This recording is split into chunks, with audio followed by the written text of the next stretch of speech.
Primavera Avocados is back for the spring and summer season. Grown on a family ranch in Southern California since 1979, these avocados are hand-picked and delivered to your door in perfect condition. You can order a box or sign up for a subscription to save money. Each box includes 4 pounds or 8 to 10 avocados delivered to your door. Order at primaveraavocados.com, Primavera avocados.com. Use promo code TASTE at checkout to get 10% off your order. These avocados are only in season through July, so order now. Named one of the Wall Street Journal's 10 best places to go in 2025, Traverse City is northern Michigan magic. Think sparkling blue waters, golden dunes, and of course, incredible food. This summer marks the debut of the Traverse City Food and Wine Festival, running August 20th through 24th. The event highlights both national and local chefs including Tyler Florence, Ji-Hae Kim, Mei Lin, and Kate Williams, and features ticketed dinners, a grand tasting tent, and wine tasting. Visit traversityfoodandwine.com for details.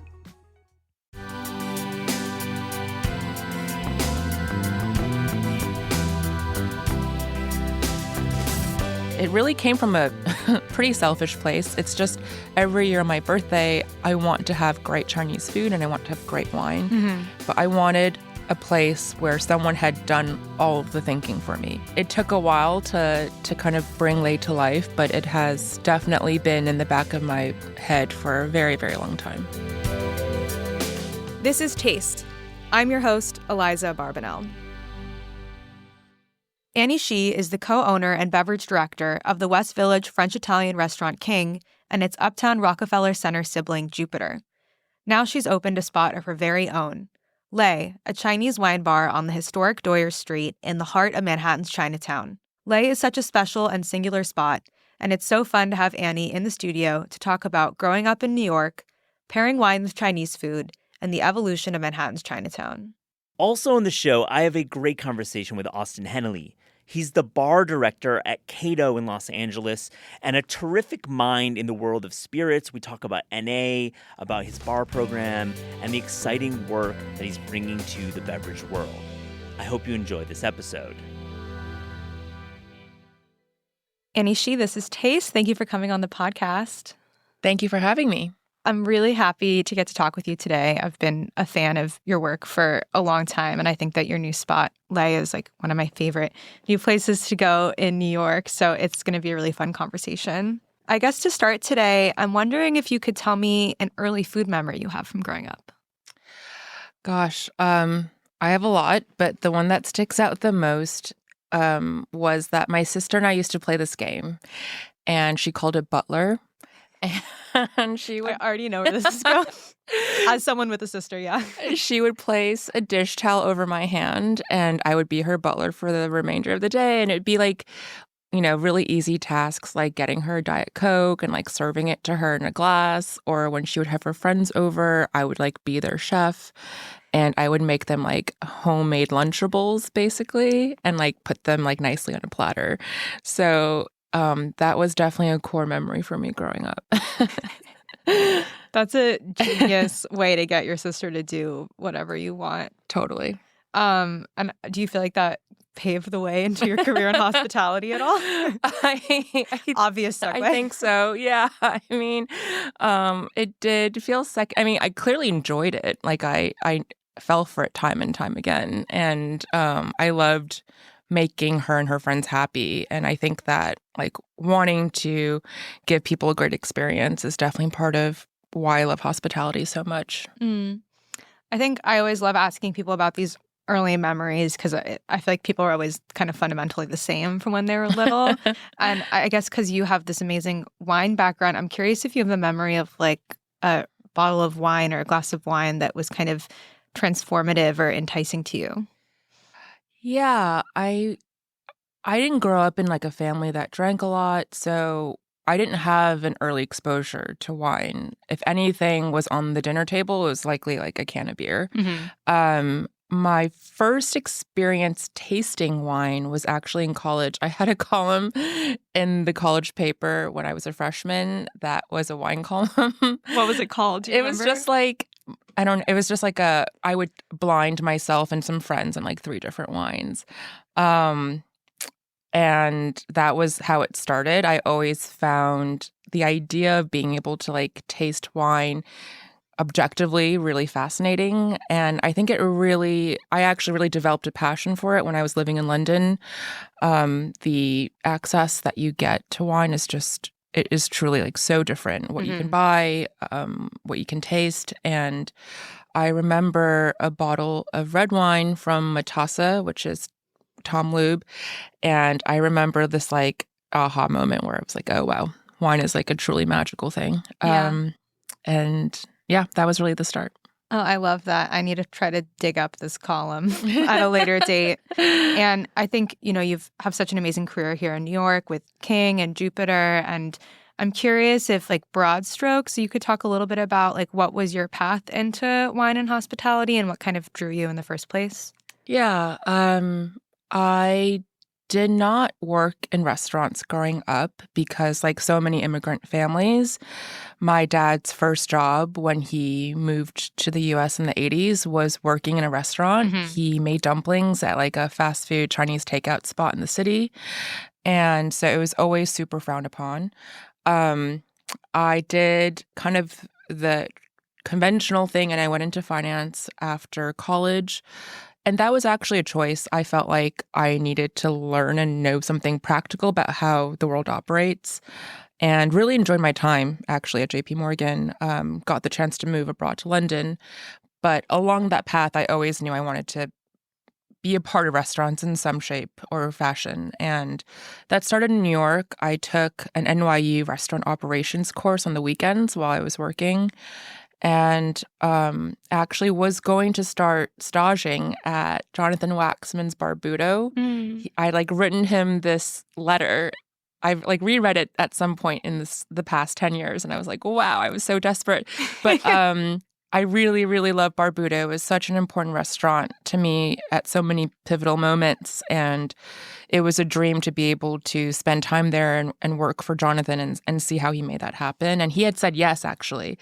And that's when I got the opportunity to move to London. So it never happened, but it was always in the back of my head that like I really wanted to spend time in a restaurant.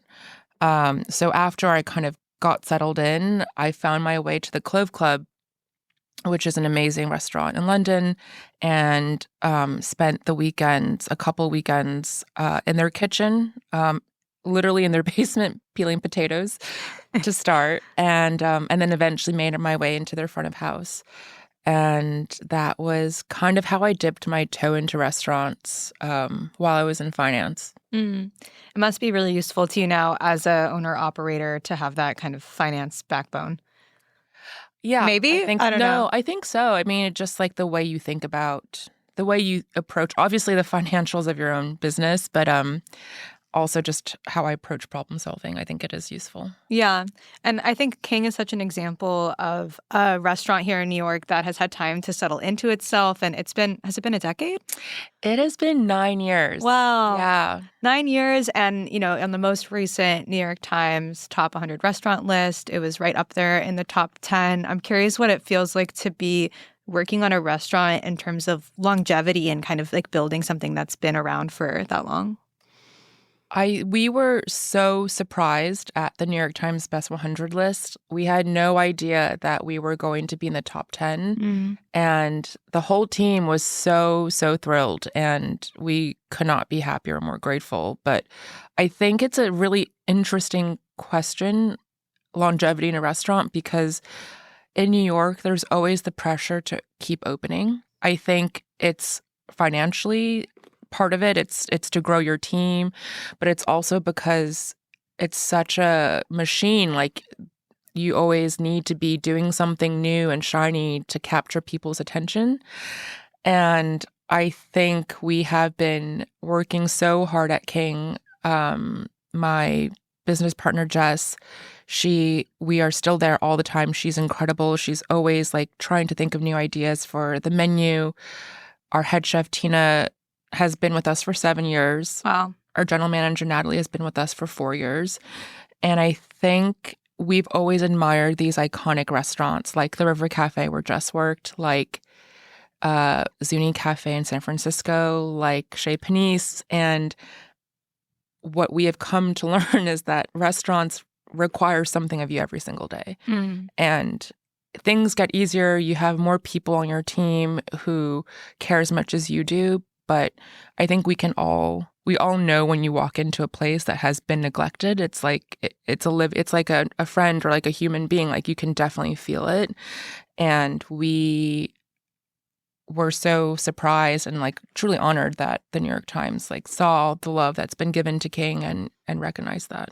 Yeah, I think you're right. It really is. A restaurant is a living, breathing organism, and it certainly represents the staff and also the customers who come there. And I imagine King has a lot of regulars who like live in the neighborhood who are able to come in and kind of be that support as well.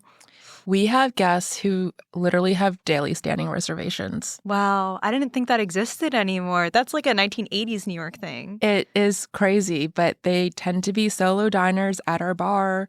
And they come in every day, and sometimes they'll cancel or like they're traveling or whatever. But it's the beauty of having a menu that changes every day. There's always something new for them, and they've become really good friends with our staff, and it's a home away from home for them. Have you had any like weddings of people who met at King or had a first date at King? We have had weddings at King for sure, and people who just like King has been a meaningful restaurant for them in their relationship. Yeah. We have had staff get engaged. Like they met working at King? One of them met working. They met through King, not both working. That's so cute. It's really cute. I mean, the other week we have two brothers who work at King and have worked at King for like since 2020. And they brought their kids in who are both like, there's 3 kids, all of them are under 2, and they had like a birthday lunch together. It's just, I feel like it's become a part of everyone's lives, the staff, ours, our guests. And it's a really special place because of that. Yeah. And I imagine like from your perspective, it must be really useful to see the components that went into making a restaurant like King that has been able to kind of be around for so long when you're thinking about opening a new place like Lay? Definitely. I think I've learned a lot working with Jess as well. And like some of the lessons that really served us well at King was getting to know our regulars, making relationships with our diners and our guests, because you put something like King or Lay out into the world and there's a lot of thought and intention behind it. And the people who respond to that, particularly like in the early months, there's a reason why they're drawn to go to your spot of all the spots in New York City. And once they're in the door, it's so much easier. You just have to like produce something that's good enough to make them want to return. But the fact that they're coming into your place, like that already means so much. And so I think that's something that I really tried to carry forth at Lay, particularly since it's so small. I think there's an intimacy and like a personal vibe to it. And I think we've tried to really get to know the people who are there. Yeah. Embark on a gastronomic tour through Europe's finest flavors with European Tasty Tales, a podcast series that explores interesting stories behind traditions, taste, and iconic European Union products such as Italian Pecorino Romano, Croatian extra virgin olive oil, and Irish whiskey. Each episode celebrates the stories, culture, and people behind these extraordinary culinary experiences. Start your tasty adventure today by listening to European Tasty Tales on Spotify. I really want to talk about Lay because you have this amazing partnership with Jess that's informed Jupiter and King, but Lay is your solo project. When did you first start conceptualizing it, and like what did you want Lay to be? So Lay has been a dream a long time in the making. Before I met Jess and Claire and we opened King, I've always wanted to do something with Chinese food. And back then it was something that was going to be more about like a full service restaurant. And then I think over the years, as I've fallen deeper and deeper into wine, it kind of morphed into Chinese food and wine. And it really came from a pretty selfish place. It's just every year on my birthday, I want to have great Chinese food and I want to have great wine. And over the years, I've been able to find that in different shapes or forms. And, you know, we all know and love Wu's Wonton King. But I wanted a place where someone had done all of the thinking for me. The food was going to taste great with the wine. The wine list was going to be fantastic. I didn't have to bring my own glassware. Like all of those details had been like considered and thought of, and I wanted it to be like in a really kind of like moody, sexy spot. So it honestly, I've been talking about a Chinese wine bar for so long that at a certain point, all my friends were like, "Are you ever going to do this?" And I was like, "Guys, like COVID happened. Like that was pretty traumatizing and took a lot of effort. And then we opened Jupiter, and then we had King Cookbook. So it's been a busy couple of years. So it took a while to kind of bring Lay to life, but it has definitely been in the back of my head for a very, very long time."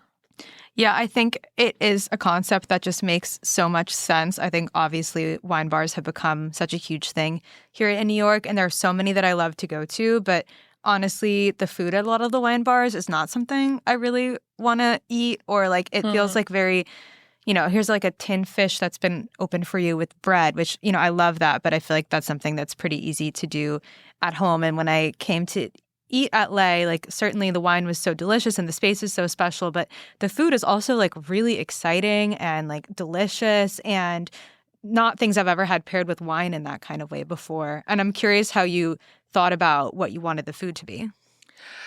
Yeah, I mean, I think first off, like when you can't fall back on the traditions or like the comfort items, tinned fish, olives, cheese, charcuterie plates. When that isn't like part of your arsenal, you have to be more creative just by nature of it.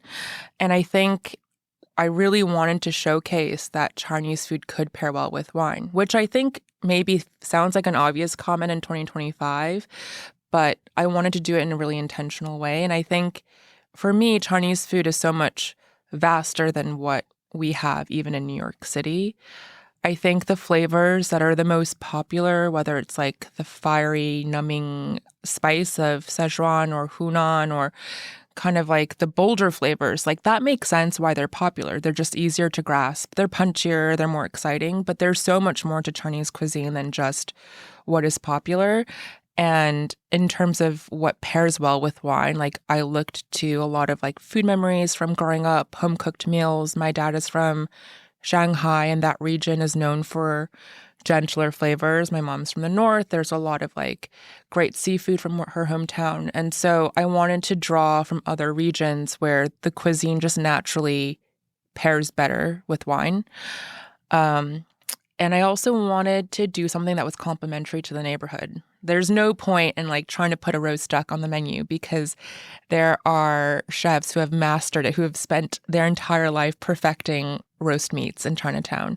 And so we wanted to be respectful of that and do something different that would be a new kind of business in Chinatown.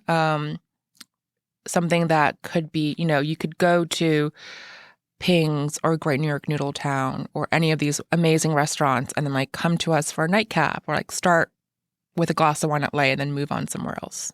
Yeah, before I came to Lay, I went by Melewa to see if they had any more of the like char siu bolo bao. Yeah. And they were like out for the day, but I love that it's really like in the heart of old Chinatown on Doyer Street. Was that always the location that you had in mind, or how did you kind of land on that spot? I looked for so long for a home for Lay, like close to 2 years. And I started off looking close to King, actually. And then when that didn't yield anything exciting, I like broadened that search to Lower East Side and the East Village. And then finally I started looking in Chinatown. And when I did, it was just like this gut feeling of like, oh, this is where it's meant to be. And I think it was just a matter of identity. Like New York City born and raised, grew up going to both Manhattan's Chinatown as well as Flushing.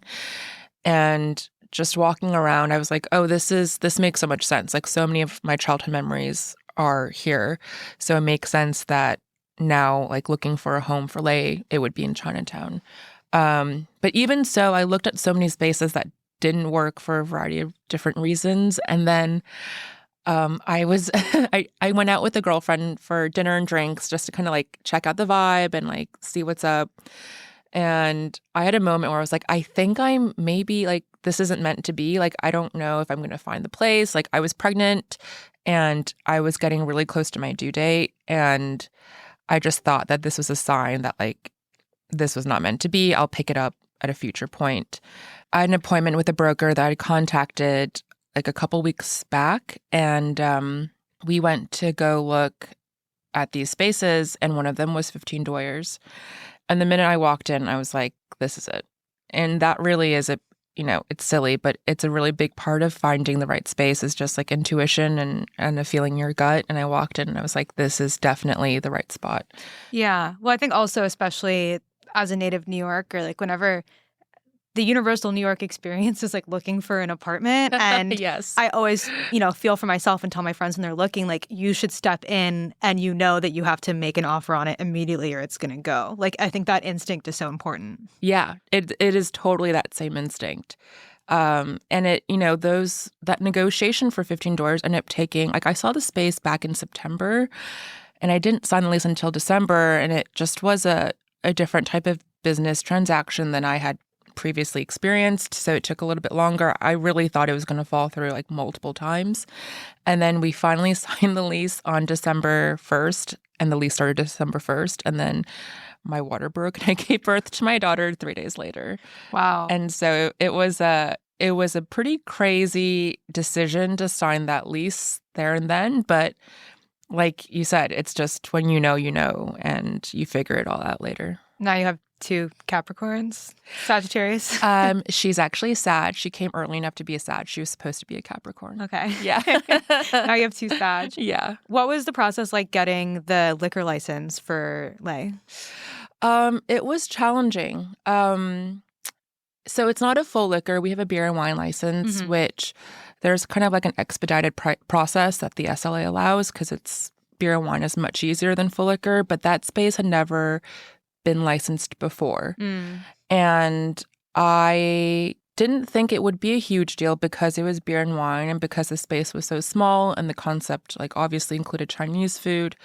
But Chinatown is the neighborhood it is and it continues to be because there are so many people who feel so strongly about what the future of Chinatown should look like. So actually I had to enlist the help of my dad, who is 75, and he contacted all of his friends, and we all hit the streets together to get signatures for my petition, which was actually an amazing bonding experience with my dad. It's a lot of old colleagues of his that like I had never met, and it was cool to see like the impact his work had on them and to kind of meet them at this point in life. But yeah, it was definitely a team effort. I'm just picturing, it sounds really wholesome and sweet and probably interesting to hear your dad explaining what Lay was to like other aunties and uncles on the street. They had no real concept of what it would be. Yeah. But they were really supportive. And we had a little neighborhood party as part of our opening to invite them all in to say thank you. And they were all like, oh, is this what you meant when you said a wine bar? And I was like, yeah. But yeah, it was a very sweet moment. Yeah, I went into Lay with my friend Diane, and we spent a lot of time talking about the way that Manhattan Chinatown has been growing and evolving. And, certainly there are all kinds of newer restaurants that are like, starting to move into the area or right around that in like the Dime Square area. And I think there's certainly a lot of conversation about like what the future of Manhattan Chinatown will look like. And I think dining at Lay, it was really nice to see this kind of like bridging of like old and new Chinatown together, even with the people who were dining in the restaurant when we were there. Yeah, I'm so glad to hear that because that was very much part of our intention. We want to be somewhere that Chinatown residents go, as well as just people who live in New York. And again, like we really want it to be complementary to the neighborhood. And to offer just like a different type of experience that hopefully keeps people in Chinatown longer and keeps them coming back for more. And we've seen that in a lot of different ways. Like we've had guests tell us, oh yeah, we put our name down at Lay. Then we went to the anime claw machine. Then we got some bubble tea. We got some ice cream. And then we came back for a bottle of wine and a meal at Lay. And I was like, that's amazing. That's like exactly what we had hoped would happen when we opened in the location that we did. Yeah. And I think even when I was dining there was this one like older gentleman who was like hanging out in the kitchen, like kind of like holding court. And I asked you about him and you told me this incredible story about how he is kind of like a OG Chinatown wine restaurateur. Yes, his name is Henry. He still has a couple of Chinese restaurants in the city, but he opened his first Chinese restaurant back in the 80s, and he was the his restaurant was the very first Chinese restaurant to win a Wine Spectator Award.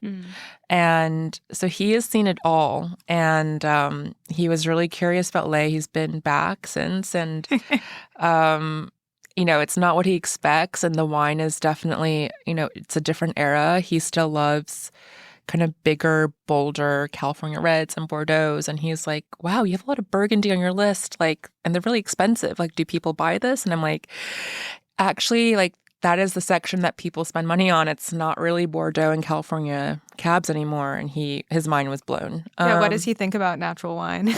He is not a fan. He did say, he was like, oh, pick me anything you want. Like, he said this to Arthur, our somm. He's like, anything that you think will taste good with the food. And he picked a bottle of Beaujolais, and he was like, no, I don't want this. So he ultimately settled on, I think, something a little bit fuller bodied from California. But yeah, no, it's wonderful to see that kind of generational guard from an older, different time coming to Lei, and we love that support. Yeah, well, I think even if Henry isn't a fan of the natural wine, certainly a lot of other people coming into the restaurant are. I'm curious if there are any bottles that you have either right now or recently that were just especially exciting for you to get to bring in or get to pair with food. There's been a lot of different things on the list that we're excited about. It's a global list. So in addition to regions that we all know and love, like Burgundy and Champagne, we have Greek wines, we have Chinese wines, we have South African wines. And so that's been really, really fun for me because King and Jupiter have more traditional French Italian lists. The somm team is a joy to work with, and they are excited by everything on the list. So they sell a really broad variety. A couple of fun things that we have sold recently. There's been some amazing Greek wines that I've been blown away by. And that's been really fun to share because it's actually paired really, really well with the food. There's one producer from northern Greece, Magoutes, that has, they grow these kind of rare native varietals called Xenomavro and Mosher Mavro. And they're red varieties that actually have been delicious with a slight chill with the food. Actually, our orange wine right now is also Greek, and people have been loving it. So it's just fun to introduce people to things that they might not have reached for themselves. And everything on the list is priced really generously, almost close to retail markup, because it's really important to us to be able to recommend a wide variety of great bottles to guests. And we're trying to convert actually the person who might really like wine, but they've only ever ordered by the glass. We're really trying to be a place where they feel empowered and confident to order a bottle. And so there's a really great selection of wines under $80 that are all excellent, that our somms love selling because they're all delicious wines. And it's been really fun to see people kind of really run with that. Yeah, I really have to give props to Arthur, your somm, who I was sitting at the bar chatting with. And I mean, he's just a really fun person. And I think that really came across in the way that he was talking about the wine on the list for us and making recommendations. And he also recommended getting the chilled Celtis salad, which I love Celtis, and it wasn't something we initially were going to order. And then it has, what kind of jelly is that? It's a kombu jelly. It's such a, cooling, in the hot New York summer to crunch into that and then have the jelly together. I thought it was so cool. Yeah, that was, it's inspired by the mung bean jelly noodles. So that was really part of the inspiration. And Celtis is my all-time favorite vegetable. We're sadly coming to the end of this season of Celtis, so it'll have to go. But it's been such a fun dish to have. Patty, our chef, is just incredibly talented, and it has been a joy to collaborate with her. Yeah, Patty was at Mission Chinese before, right? Yeah. How much of did you give her I want these set dishes and can you ideate on top of them, or how did you kind of land on the food together? Yeah, so I had actually written a sample menu that was like my dream menu of things that I thought were really interesting, that I thought would showcase a variety of different regions of Chinese food that I thought would taste great with wine. And then I met Patty, and we had our first meeting. We just sat down and talked about Chinese food for like over an hour. I met her through Danny Bowen of Mission Chinese, and she wasn't working there anymore, but he was like, maybe you can convince her to like join you on this project. And after that conversation, I think we realized that we have really similar palates. Like we like the same kind of food, and we were both drawn to really simple ingredient-driven Chinese dishes that showcased what was seasonal. And it was a really great conversation. And I think following from that, it was a really seamless collaboration. She took the menu that I had started with, and that was our launch pad. And, you know, there are dishes that have made it from there, like the katsu noodle. And then things like, I'll be like, I really, really want seltas on the menu. I think it's so cool. She'd be like, great, I love seltas too. And then she'll go away and come back with that dish. Or a more direct translation of like a childhood dish, like the sweet and sour short rib. Just like little tweaks where I'd be like, okay, this dish is great, but like the sweetness of white sugar is just like killer for wine. Like it destroys your palate. Like how can we like work on that and balance the dish? And she came back with the current iteration of it, where she subbed out the white sugar for like a strawberry and like stone fruit jam. And it still tastes really traditional. Like when my dad came, for us, our parents are the ultimate, like our VIP guests that we want to impress. And her parents just ate at the restaurant for the first time yesterday. My parents were able to come during friends and family because they're in New York, and my dad was like, this is delicious. And for my dad, a Shanghainese man, to sign off on that dish, that was like the ultimate praise, because it meant that it tasted traditional and correct, but it now paired well with wine. Yeah. And that was like the magical like moment for us. Oh, I'm so happy for you. Thank you. What did Patty's parents think? Do they have a favorite dish? They really liked, it was a lighter meal, but they really liked the salad. Crown daisy it's really rare to have any greens raw in Chinese cuisine, but they obviously knew that vegetable and like loved the flavor. They loved the omelet. They had the scallop crudo. They enjoyed everything. I think Patty always feels like they're going to be critical of her food, but they really did enjoy everything. And they're coming back Friday night for the rest of the menu. So. Oh my God, maybe I'll have to like peek in and see if I can find them. I think there is so much thought and care that goes into the menu, and it really extends to the space as well. It's such a sexy dining room, and I'm curious, like, if you had this specific vision starting out, like how you kind of landed on what the aesthetic of dining in Leh would feel like. Definitely had a really strong sense of wanting it to feel like very moody and intimate. I think that's the nature of a wine bar. You want it to feel, you don't want it to be like too bright and too big. And so for that purpose, I think I've always imagined it with that dark wood paneling. And then a lot of the design was through the vision of like, through the translation of my friend Rachel, who was the architectural designer on the project. She's my childhood friend. We grew up together, and we've always dreamed of kind of doing our own thing, particularly since she just started her own practice. And so Leh is really her first commercial project on her own. Wow. Which is really, really special. She lives in San Francisco, so this whole thing was done through FaceTime. She saw the space once in the middle of construction, and she was able to take like all my jumbled thoughts. I was like, I want like this and that and this. And then she just like made it happen in real life, which is incredible and is really a testament to her ability to do so remotely, because the space looks so much like her renderings. It's actually kind of crazy. Yeah. I love the textures at play. There's like the stainless steel bar, and then the dark wood paneling, and then even like the chopsticks. I didn't know that Sabra made chopsticks. I know. That just happened. They just released their chopsticks, and I saw it, I don't even remember where, somewhere on Instagram. And I hadn't even held one in my hands, but I was like, I need these for Lei. Like, I had been hunting for chopsticks for weeks and weeks and weeks, and I could not find the right ones.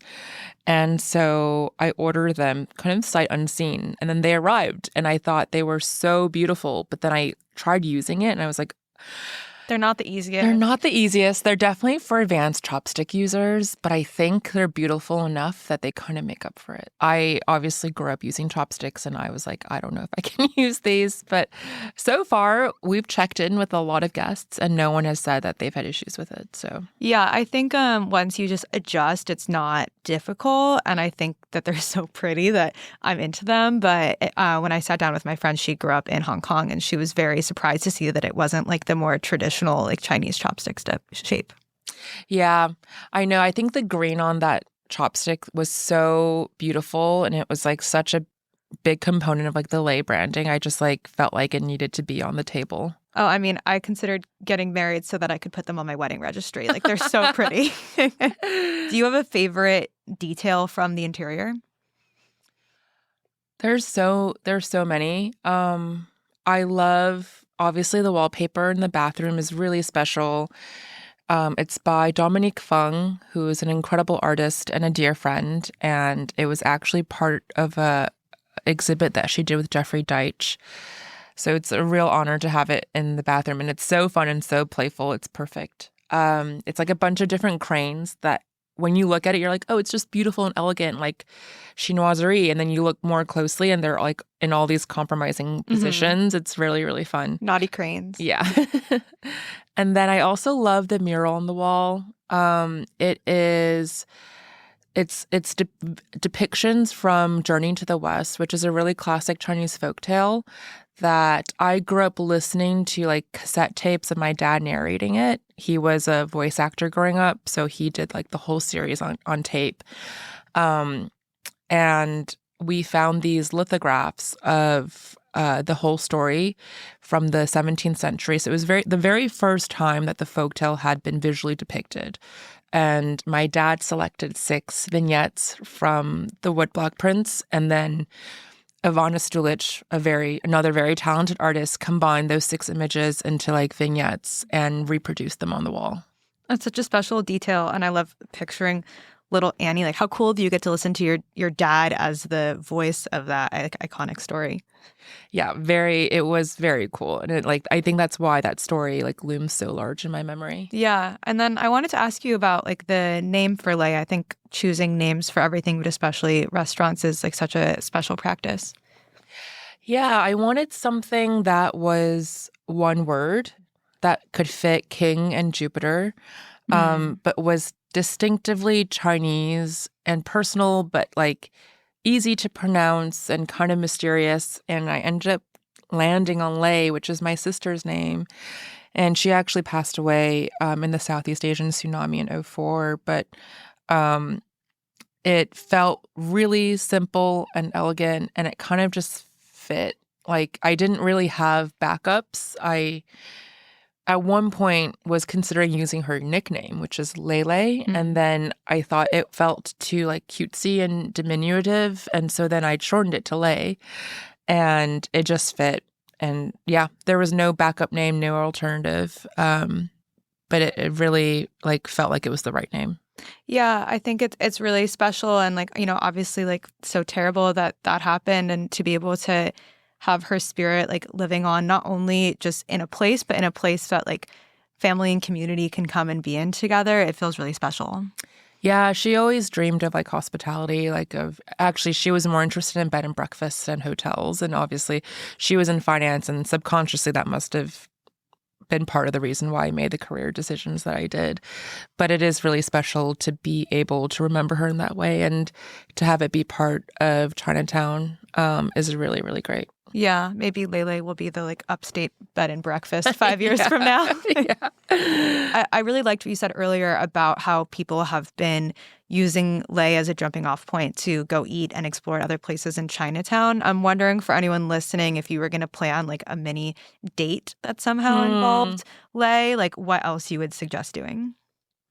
Ooh, there's so many great spots. I would like go into the day with a strong appetite. Like maybe skip a meal if you have to. But I would make a stop at Maxie's a requirement because the wontons are truly so delicious. You can go there for lunch. You can stop by You and Me, the bookstore, and do a little bit of browsing and shopping. I would definitely keep that shopping mindset and stop in at Wing on Woe, which is celebrating its 100th year, which is incredible. And they have such cute ceramics and like fun little tchotchkes. And then I would stop by Lay for a drink and a snack. And it's your choice. Like the menu is built so that you can have a lot of small plates or you can like make a full menu of it. And then I would go on to Chinatown Ice Cream Factory afterwards for a scoop of ice cream. I really like their black sesame flavor. Do you have a favorite there? I love their banana. Whoa, I've never had that. If you love banana, it's so good. It's not like artificial banana, but proper. It tastes like frozen banana. Whoa. I think that's a perfect date. I'm going to copy it. Exactly. I would also suggest stopping by the Ladies That Sell Fruit on Canal Street. Like the fruit is always so beautiful and you could take it home with you. So beautiful. That whole, like, it's a long canal. It's like an L shape. Like, I would make sure you hit up all the stands. They have such great fruit at, like, very reasonable prices, and the quality is so good. Like, they had pink pineapple recently that was spectacular. They had really, really sweet lychees. They had really great rambutans. So, yeah, those I've been stalking them lately because I saw somebody get wax apple, which is like so hard to find here in the U.S. And they have not had it since. But every time I'm around there, I like walk around and I'm like looking and seeing if I can find it anywhere. Yeah, we actually shop at a lot of those stalls for our groceries for the restaurant because we don't buy in huge quantities. We don't have a basement. We don't have like a giant walk-in. And so it actually makes more sense to like pick some stuff up like from nearby stalls. And we love being part of the fabric of like the Chinatown economy and supporting small businesses around us. So yeah, they're really, really great. I love that. To close today, I want to play a rapid fire game with you. So I'm going to make you play some favorites. Okay. Okay. Your favorite dish on the menu at Lay right now? Has to be the cat's ear noodles. Yeah. Can you briefly describe what the cat's ear noodles are? They are little, like, almost orecchiette-shaped noodles that have an amazing, like, chewy, bouncy, almost like QQ texture to them. They're from Shanxi, and we paired it with a braised lamb in, like, loads of cumin and fennel seeds and, like, a flick of tomato. And it's topped with a lot of dill and cilantro. So good. Your favorite bottle at Lay right now? Ooh, has to be the Ellen Charbot champagnes, which we have been selling. She's a fairly new producer. It's like her first or second vintage right now. She has her own sheep co-op, which I think is a real selling point. What does that even mean? She has a flock of sheep that graze her vineyards because she's really into biodiversity and the health of her soils. And then she lends her flock of sheep out to her neighbors. Oh, that makes so much more sense. I was picturing like Wallace and Gromit. I don't even know. That is a selling point to me. Your favorite cookbook right now? Every Grain of Rice by Fuchsia Dunlop. Your go-to bodega snack? Ooh, has to be Heinz ketchup chips. I've never had those. Really? Yeah, it's like a potato chip? Yeah. But it has like it is Heinz ketchup flavored. Wow. Okay. Hot tip. Yeah, next time I go to the bodega. Your favorite wine shop in New York? I love Chambers in Tribeca. Your favorite New York City grocery store? It's really expensive, but Eli's Table is where my son has been grocery shopping with us for the past 2 years, so it's really special. What you would consider to be the best sandwich? Has to be FICO's. When you're in the mood for one of those like 3-inch tall subs, they just like hit so hard. Your favorite quick lunch spot in New York? Me Some Cafe in Chinatown. The chicken rice, it's so good. Your favorite special occasion restaurant in New York? I love Red Hook Tavern. I've brought a lot of friends from out of town and family there, and it's so special to see that corner of Brooklyn, and the burger is always just such a crowd pleaser, and Billy's a really good friend. I love bringing people that are visiting to Red Hook. I feel like it's not what they picture when they think of New York. Okay, finally, a fictional food scene, like from a book or a movie that you wish you could magically eat in real life. Ooh.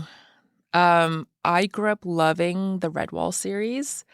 And there's always these amazing feasts like right before every battle scene. So there's always like mushroom pasties and like damson plum scones with meadow cream. And it always just sounded so good to me. I've always like wanted to recreate a Redwall feast. I love that answer. And it's been so much fun talking with you, Annie. Thank you for coming on the show. Thank you for having me.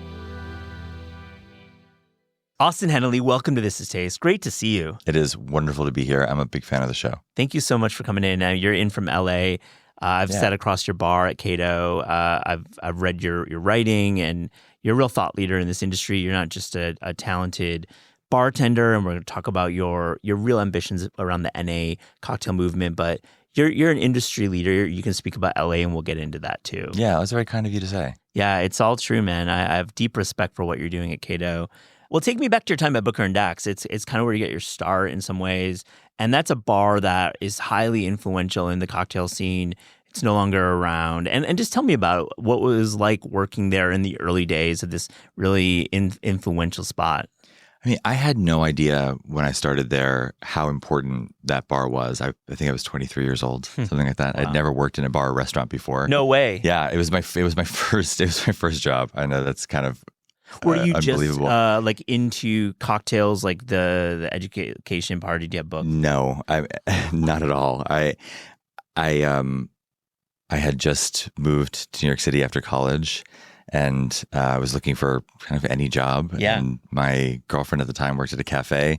One of her regulars was one of the opening bar managers of Booker and Dax, and he said that he was looking for someone to bar back at this bar that he was running. I think it was about 6 months into their opening. And I had no restaurant or bar experience, but I spent a summer in college working at a biology lab. It was just I didn't go to school for biology. It was just a job on campus that I had. And in that job, I had to operate a centrifuge. Yeah. So I was kind of strangely, uniquely qualified for a bar back job at Booker and Dax, even though I had no other restaurant or bar qualifications. And they took a chance on me. And I very quickly realized that I either needed to get very good at that job or figure out something else to do. Yeah. Because everyone there was so passionate and so intelligent and so intense and serious. So it, in every way, was the genesis of my career. And a little context, Dave Arnold, right? Dave Arnold is somebody who has written extensively about food science, about cooking, and of course is a legend in the cocktail industry. And this was his bar, but he was changing the game a bit. He wanted to really show some of these techniques that he'd been working on as an instructor, as a culinary school professor. And really, when you walked into Booker and Dax in the early days, you're getting like a hot poker to put into a cocktail. You're getting solid cocktails. And what's Dave Arnold like as a boss at that time? I mean, he's such a dynamic person. I mean, he is so incredibly intelligent and so enthusiastic about what he's doing that it's contagious. It's absolutely contagious. Yeah. And when you're around him and you're working with him, you can't help but be swept up in that passion. Yeah. And you clearly got the bug right away. Oh, absolutely. This is your industry. You're a leader. You're an award winner. I mean, this is what you do. And clearly you saw something. What interested you? Because you didn't study food. You didn't go to culinary school. No, I studied philosophy in school. Yeah. And I was, I'm a big nerd. So there you go. When I catch interest in something, I tend to go very, very deep into it. And I didn't realize when I started there that cocktails was something that you could do that with. So when that, when the veil kind of lifted on that and I saw how deep you could go, there was no turning back for that. You're somebody I think can really articulate this because we think about the cocktail movement, and of course, like in the 2000s with the revival of cocktail culture and looking back to offer these restored and historical recipes, and all these places in New York, and Audrey Saunders being at the center of that kind of movement.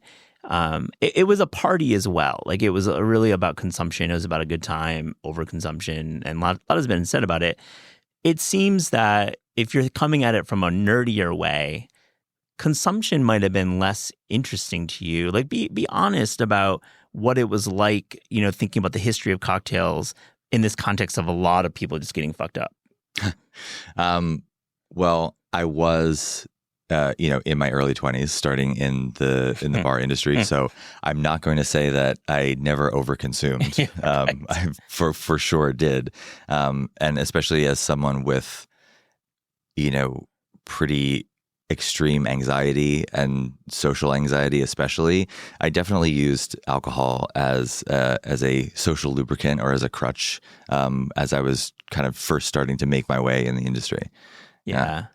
But you kind of shifted though at some point where maybe consumption was less the interesting part, and the better part was actually the building of these incredible, these innovative, these historical cocktails. Yeah, I mean, that was always that was always the focus for me. But those things exist in tandem. It's a both and. Yeah. Until I made the decision about 4 years ago to stop drinking alcohol. Yeah, we'll get to that because I think that's progressive. I think 4 years ago was a very different time than now. I want to continue in your career though, because it's really good. I mean, you worked at Maison Premier and Amore Margot, and we're working the bar and managing those spots. And then you end up... I never managed either of those spots. Okay, well, No, I was a bartender. Just like, hired gun, doing the work. Great bars, though. Pioneering, influential for different reasons. But you head west. You head to California, and you end up helping launch Major Domo. Yeah, I opened Major Domo. You opened Major Domo, and that's David Chang's extension to the West Coast. Just an incredible restaurant. Today, I mean, I visited about a year ago. I said a bunch of nice things on Three Things.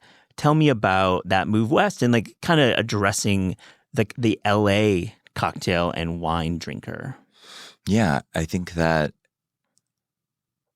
I was very fortunate, as we mentioned, to have incredible mentors. I mean, we've talked about Dave Arnold, William Elliott, Maison Premier, Souther Teague, and Amore Margot, and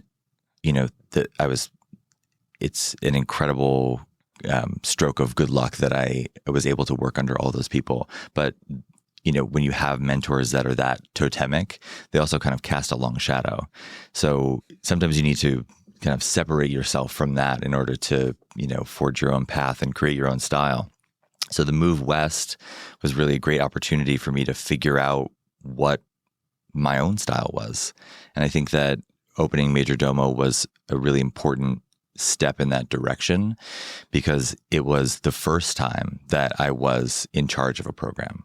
It was the first time that I was in charge of managing people. And that was a huge buzzy opening. I mean, and that's an understatement. Yeah, it was a very, very intense experience. And for the first 2 years, I mean, that was the place to be. Everyone came. Yeah. I mean, also, just like a lot of pressure, it's David Chang, introducing his food to the West Coast, high profile market. Did you feel you had a little target on your back from like the locals that you were coming in to open? I know that, I mean, I don't want to speak for them, but Momofuku and Dave in general felt that there was a lot of pressure coming in from out of town. And for the simple reason that a lot of out of town chefs have come to LA and completely face planted. Yes. I mean, at the same time that Major Domo opened, the Nomad opened in LA and very quickly closed. Yeah. Jean-Georges has come to LA and closed. Poc Poc, the list goes on and on. LA likes its hometown heroes. Yeah, absolutely. And people from outside of LA can be seen as interlopers. I think that the smart decision that Momofuku made was hiring Jude Parasickles as the executive chef, who is a native Angelino. So Major Domo was much more of an LA restaurant than a New York transplant The restaurant. Jude connection is amazing. He's a really like underground, less known chef. I think I first met Jude when he was cooking at Pot, the Roy Choi restaurant at the Line. But and he just has deep LA roots, as you mentioned, and just a really great chef too. Yeah, he's a journeyman chef. He's not someone that ever seeks limelight or spotlight, but it's a great restaurant. What's the cocktail that you feel really proud of that time? We haven't really talked about your own creations. Oh, from that time at Major let's get a Domo. little cocktail talk on here. Yeah, I loved the grasshopper that we made. It was a frozen drink with coconut milk, creme de menthe, creme de cacao, brandy, and pistachio pudding mix. Wow, just straight up like industrial Jell-O brand pistachio pudding mix. Yeah. How do you make that work in terms of the texture? Like it feels like that would be a challenge. I mean, there are things you can add, things you can do, hypercolloids, things like that, and just making sure that the sugar is balanced just so. Yeah. Well, I want to then segue to your work at Cato. And of course, Cato serves alcohol. That we're not going to frame it as a restaurant that only has non-alcoholic beverage. Yeah, I mean, we have a wine cellar of over 3,000 selections and a back bar of nearly 400 unique SKUs of spirits. Yeah, it's a wonderful place to have fully loaded cocktails, and that's my crass way of calling it. Cocktails is what we know them as. High test, right? Funny. I do want to focus on NA because I think you really, really are somebody I've looked to. We've interviewed you for Taste, and I've gotten to know you, and I think you really have a great sense of the NA movement, and it really is a movement. But just broadly speaking, what are some big misperceptions about the NA cocktail? There are a lot, and understandably so, I think, because for years, you were kind of scoffed at for ordering an alcohol-free cocktail, if there even was the ability to do so. Yeah. And most things were kind of slapdash, a syrup, a juice, and some sparkling water, right? And that's not a cocktail, right? Love that you say that. Yeah. That's just like, let's set that baseline. Yeah, that is not a cocktail. That's a lemonade. And lemonade's great. Lemonade's delicious, but it's not a cocktail. And one of the biggest misconceptions right now, I think, is that having options at all is good enough. And it's not. There's no consolation prize. It needs to be good. Yeah. In the same way that the food needs to be good, in the same way that you can't just buy wine that you can find at the grocery store and put it on your restaurant wine list. You need to be thoughtful, and you need to be diligent, and you need to be creative. Well, I'll just observe, and then we'll get into the work you're doing at Cato and how you're really putting your own stamp on NA cocktails. What I'm seeing now, and I've been traveling a lot in the last year around the country, I'm seeing people who are following your advice. Like they're not putting just lemonades on. They're really, really, really trying. But what I find time and again, and this is everywhere, is from like a craft beer bar, which has a spirit-free menu, to all styles of restaurants, fine dining all the way down to QSR, which have mocktails, as we call them sometimes. Yep. I'm seeing a couple of things. I'm seeing, of course, this overtly sweet flavor profile. I'm seeing no body, and I'm seeing them use kind of some of these junky products that are like spirit-free products. I'm not going to name names, but you know who you are. And I'm just seeing that there's effort being made, and they think they're proud of these, but time and time again, there's no nuance with all the things I said. So we've gotten to a time where people, bartenders, bar managers, are thinking about cocktails, but they seem to be consistently doing it wrong. I think that the one thing that I can put my finger on as the most pernicious kind of cause of this are those alcohol-free spirit replacements specifically that you were talking about. These products are marketed as an alternative or a one-to-one replacement for spirits. They are not. When you're making cocktails with alcohol, you can kind of swap out pieces of recipes in templates. It's called people call it like the Mr. Potato Head approach, right? Take one piece out, put a piece in, and you're replacing that piece with a piece that is comparable. So maybe we're taking out lemon and we're putting in lime juice. If you want to get a little more technical, maybe we're taking out lime juice and we're putting in orange juice and adjusting the acidity up, right? With some citric and malic acid or something to balance it. But we're keeping the pH of that ingredient the same. Or if we're swapping out simple syrup for honey, we're making sure that the Brix level, the sweetness is the same, right? If we're swapping out gin for mezcal, we're making sure that the proof is relatively the same. And that works. Those templates are, you can swap out things one for one. When you're swapping out a spirit for one of these spirit replacements, you're swapping out something that's not a difference of degree, it's a difference in kind. Yeah. Because it is structurally not the same. So whatever you want to say about how the spirit replacements taste, I don't think that they taste like the spirits they're trying to emulate, but we can even do a thought experiment. Let's say that there is the best whiskey, non-alcoholic whiskey spirit replacement. Let's say it tastes exactly like a high quality rye whiskey. Like an NA craft beer, like a really great NA craft beer. Yeah, let's say it's that good. Yeah, that good. Because I think beer is the best of these categories. It's the most successful for sure. That those work really, really well. But let's grant that this whiskey replacement tastes identical to a high quality rye whiskey. The texture is not the same. Yeah. And that is the thing that undermines all of these alcohol-free cocktails that are using spirit replacements, because these companies market themselves as an easy answer to the overworked bar manager, bar director, who now all of a sudden needs to add this NA program to their list of things that they already have to do, and it seems like this kind of burden. So here's this answer on a shelf. I can just swap that right in, and these brands are telling me that that's what I'm supposed to do.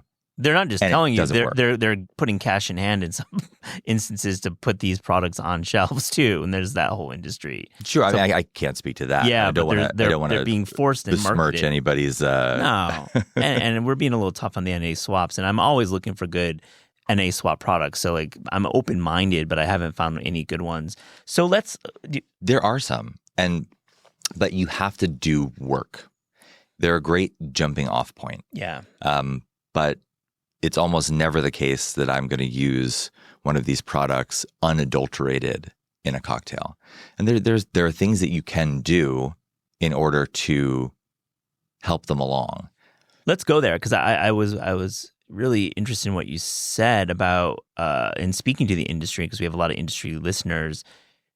Instead of using one of these products and just like doing a full swap, what, as a bar manager or somebody even at home, what can you do to adjust some of these? If you have a bunch of these products, what can you do?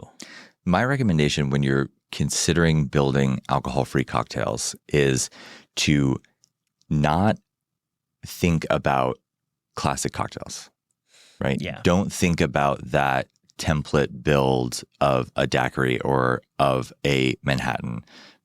Stirred cocktails are a whole different thing. I haven't ever had a successful alcohol-free stirred cocktail. I'm not sure if it's possible. I would love to be proven wrong, but I've yet to try one. It comes out like sugar water, and I've yet to make one that's any good. Wow.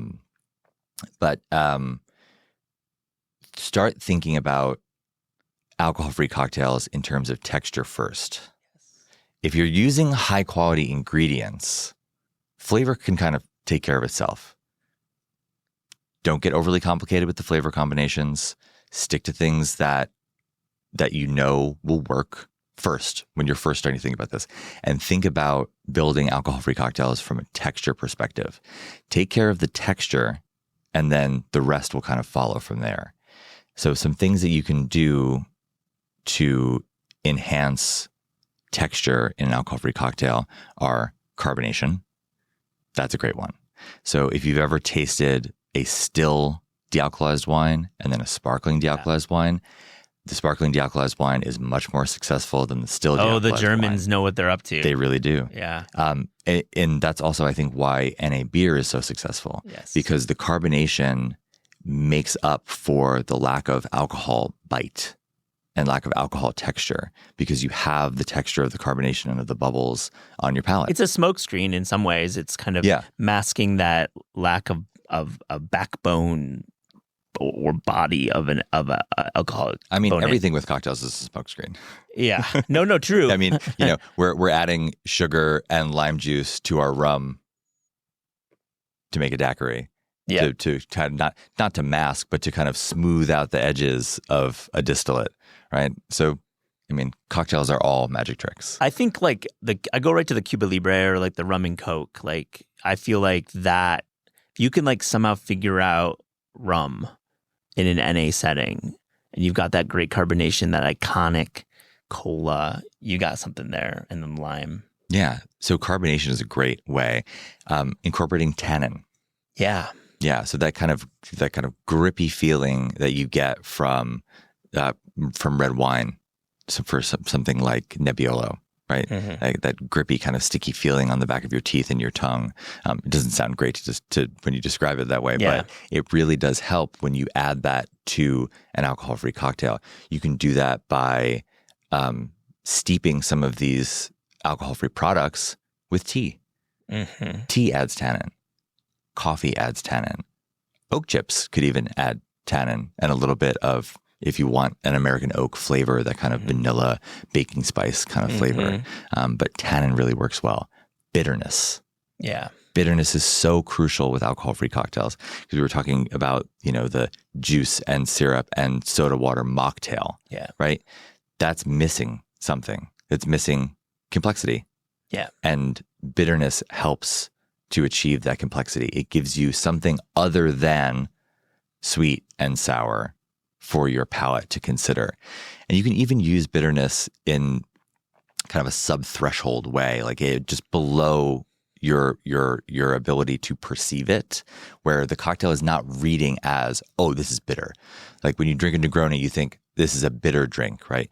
But you can use bitterness in a way to add complexity and to add the kind of illusion of texture in a way that doesn't read fully as bitter. You can do that by doing something as simple as buying some dried gentian root and steeping that in your alcohol-free aperitif. Oh, okay. We do that all the time at Cato. So just doctoring some of these alcohol-free products and doing some infusions to Yeah, make it work. but not infusing necessarily for flavor. Yeah. Infusing for texture. Yeah, exactly. Very interesting.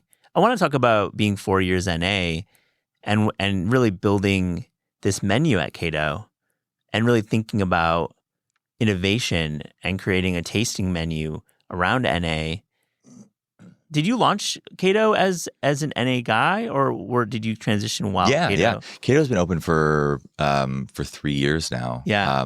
And so I was a year into not drinking, and I was doing a bunch of my own research into the category to see what options were out there and what was going on. And I was definitely felt a lack of options and felt a void in that beverage space. And 4 years ago was a lot different than now. There were many fewer options on the market. And when I first came on board at Cato, and I was talking to Ryan and John, who are the co-owners of Cato. John is the chef and Ryan is the wine director and director of operations. They were both very adamant about having a strong alcohol-free program for Cato off the bat. So it was just kismet that aligned with my initial interest in pursuing that. And we decided that if we were going to do it, we should just go all the way and do it as well as we possibly can, in the hopes that, for me, it's partially selfish, right? I was thinking the same thing, not selfish, but just you had motivation. Yeah, well, I want good things to drink when I go out to eat. I don't just work in this industry. Like one of my favorite things to do is to go out to restaurants. Yeah. And there was not a lot of options in LA or New York or really anywhere at the time. And I don't want to shortchange anyone. There have been places that have been doing great alcohol-free pairings. Some fine dining restaurants have been doing it for a long time before Cato came along. I don't think that we are not at all the first one to do this. You never have said that once. But at the time that we opened in Los Angeles, we were the only restaurant that had an alcohol-free pairing. And the hope was if we did it and we did it well and it got attention and people liked it, other people would follow suit. And they have. Every tasting menu restaurant in LA that has opened since Cato opened has opened with an alcohol-free pairing. And even some restaurants that have been around for decades have started to have one. And I'm going to guess that many of them have sat at your bar and tried your own cocktails too. Yeah, and I mean, I would hope so. I go to as many places as I possibly can to try what people are doing, and I will always, I will go to restaurants specifically for their alcohol-free program to try what they're doing. There's something about LA that makes this work, about the dining population. It could be the cannabis movement and how alcohol is not a focus for many diners. It could be about the driving component. It could be about the early hours. A lot of LA folks work East Coast hours for a variety of reasons. Sure. So there's a lot of motivation. Did you find the LA diner was special and really attracted to this NA tasting menu? It was immediately apparent that people were enjoying it, and that there was a desire for it. I would say somewhere around 20% of diners that come to Cato have something from the NA program just in general. And that could be that they have a cocktail with alcohol and then do the alcohol-free pairing. A lot of people do that. Yeah. A lot of people will have an alcohol-free cocktail and then do the wine pairing, or they'll alternate between cocktail and alcohol-free cocktail. What's, I think, so great about the beverage program at Cato is that it is comprehensive. So we have strength in every category of beverage. So whatever someone wants at any given moment during a meal, we can provide that, and in a way that is deep and thoughtful. Give us a couple of examples of what you're serving right now in the summer. We're recording this. What are a couple of drinks that you're really happy with right now? I think that the alcohol-free pairing is in the strongest place that it's been since we opened. When we initially opened the restaurant, it was a combination of things that were sourced. So whether or not that was sparkling dealcoholized wine from Leitz in Germany, or some fermented Wenchen Bazang Oolong tea from Unified Ferments, who are a New York-based company, really, really great kombucha company. But we've recently have overhauled it completely to be 100% made by the bar. Oh, wonderful. Yeah. So it's a big change for you. It's a lot more work. Yeah, it is. But it's worth it. We're finding it's been an incredible response from people. Even more people are choosing to get the pairing. So myself and our head bartender, Han-Suk Cho, who's been working in the NA space for a long time, even before starting to work at Cato, we worked together on this pairing. And one of my favorite is the pairing for the youtiao, or donut course. I think you had that at the bar. Absolutely. It's a donut filled with sea urchin and brown butter. It's a gorgeous dish. Ham and caviar on top. It's a really decadent single bite. And the pairing that Han came up with for that course was clarified carrot that we're getting from Weiser Farms, passion fruit, and then dealcoholized Riesling that we steep with dehydrated mango skins. Oh, wow. The kitchen was making a dessert last year with mangoes from Wong Farms, and they kept all the skins, dehydrated them, and saved them. So we've been steeping that in the Riesling for texture and to add a little bit of flavor. So those things are all combined together and then carbonated. Okay. It's incredibly refreshing, unexpected, and really, really delicious. I think that's my favorite thing that we have on the menu right now. That carrot and passion fruit pairing, amazing with the mango. That's cool. Yeah, Han has a knack for clever flavor pairings. Yeah, and it reads really well. It's interesting, and I think you can do that as a pairing or order it as a single drink, or is it only pairing? That one's only pairing. There are a few drinks that are crossed over. Yeah. The opening drink for the alcohol-free pairing is actually a shaved ice cocktail. Mm-hmm. And this is a great example of taking a product. In this case, we're using the Bronte from Martini Rossi, which is their red Italian style bitter. And we're infusing that with gentian and Schisandra berry, which is also called 5 flavor berry. It's called Wu Weizi in Mandarin. And that is mixed with Beijing yogurt, some lime juice, some verjus, and then poured over some shaved ice. So you can get that as the first course of the pairing, or you can get that a la carte. It's just gorgeous stuff. You got to go to Cato, and you can of course make a reservation and have a menu in the dining room, or you can dine at the bar. Yeah, we have a separate menu at the bar that's completely distinct from the dining room. Yeah, it's not just a shorter version of the dining room menu. All the dishes are distinct. Yeah, and you can also just walk in and have a cocktail. Nice. You're on Resi? Yeah.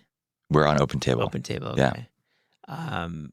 Well, I want to ask you about the this sentiment that you hear thrown around, and you're like you're right there in the industry. You're seeing these trends.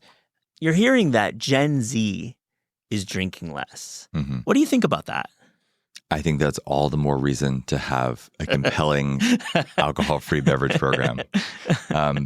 Because at the end of the day, restaurants are businesses, and not only are they businesses, they're very difficult businesses to be profitable. Of course. So if you have an entire generation, the rising generation, right? Yeah. Are going to be the people soon who have the disposable income to come to restaurants, hopefully. And hopefully the sentiment is not Gen Z's not going to restaurants. No, it's definitely not. It's quite the opposite. Yeah, it's that they're drinking less. So you need to have options to be able to capture that revenue. If your wine sales are going down, you can't just allow that ship to sink. You need to figure out how to make up for that lost revenue. And I think the way to do it is to have a fun, exciting alcohol-free beverage program. Fully agree. Do you think Gen Z is drinking less? Cato is a very elegant and, yes, admittedly expensive restaurant. Has to be. I don't think we have a ton of Gen Z clientele. Got it. I think our clientele tends to be mid-30s to mid-50s in that range. Yeah. I think the restaurant is a little bit of an older clientele. It makes sense. I mean, completely. And you've done a great job of kind of extrapolating for operators who have a lot of Gen Z clientele. Just a reason to have great NA craft beer. Yeah. I mean, what's your NA beer list looking like these days? It's kind of rotating. We have at least 4 at any given time, Nice. But the one that's always on there is my personal favorite, which is Suntory All Free. I know. Which is technically not an alcohol-free beer because it never had alcohol to begin with. So it's not de-alcoholized in the way that some NA beer is, but it is a malt and hops flavored sparkling water beverage. I know that doesn't sound too appealing, but it is truly zero alcohol, which is another thing that's important to consider when you're doing your program. Because there's a difference between what is legally allowed for something to be considered non-alcoholic, and that is below 0.5% alcohol by volume, right? And something that is truly zero alcohol.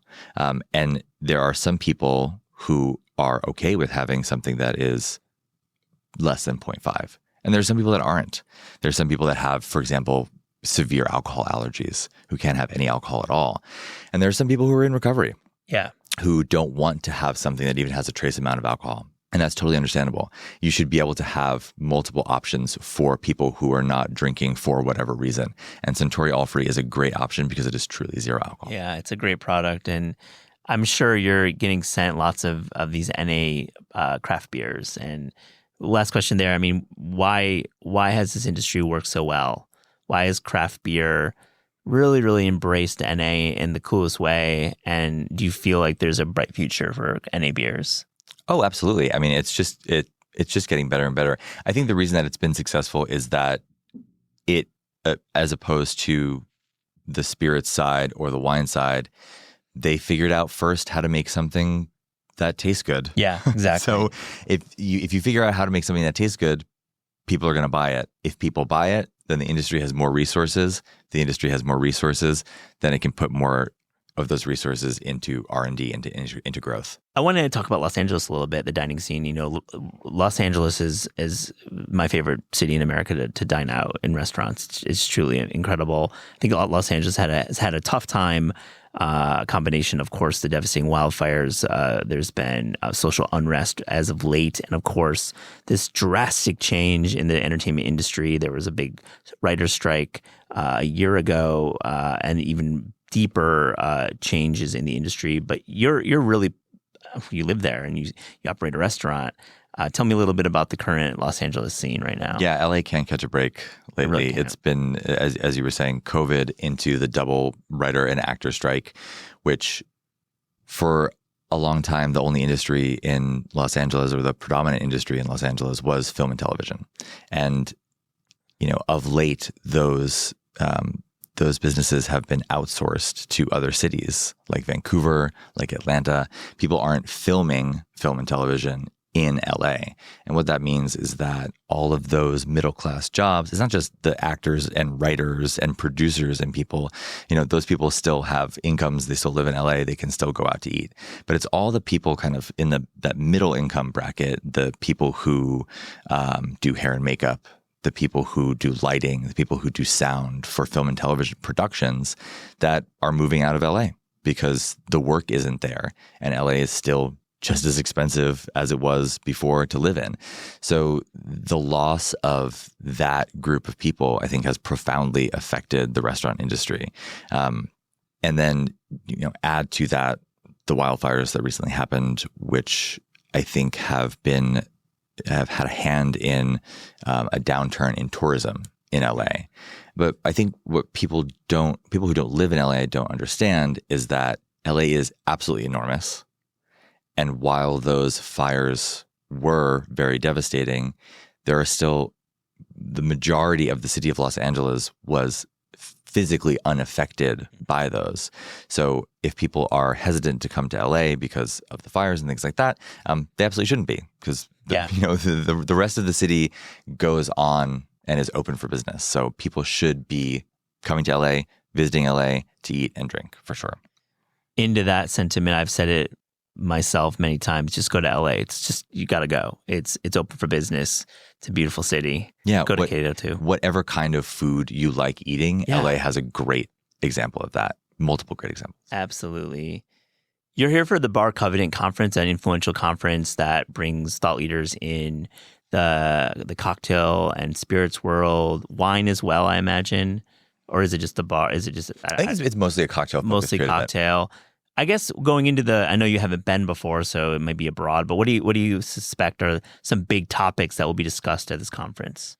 Well, just looking over the list of the speakers, I think NA is a big focus. Yeah, I think that is a big driver of the industry right now. But in general, what people are talking about is things that are, frankly, not incredibly sexy to talk about, which is cost of goods, cost of operating a business, labor models. How do we continue to operate as restaurants and bars in a sustainable way, both from a human resources perspective and from a global climate change perspective? Yeah, those are all huge topics, and I really want to check out the conference one day, because I think these are huge topics we talk about on the show, and it's a great event.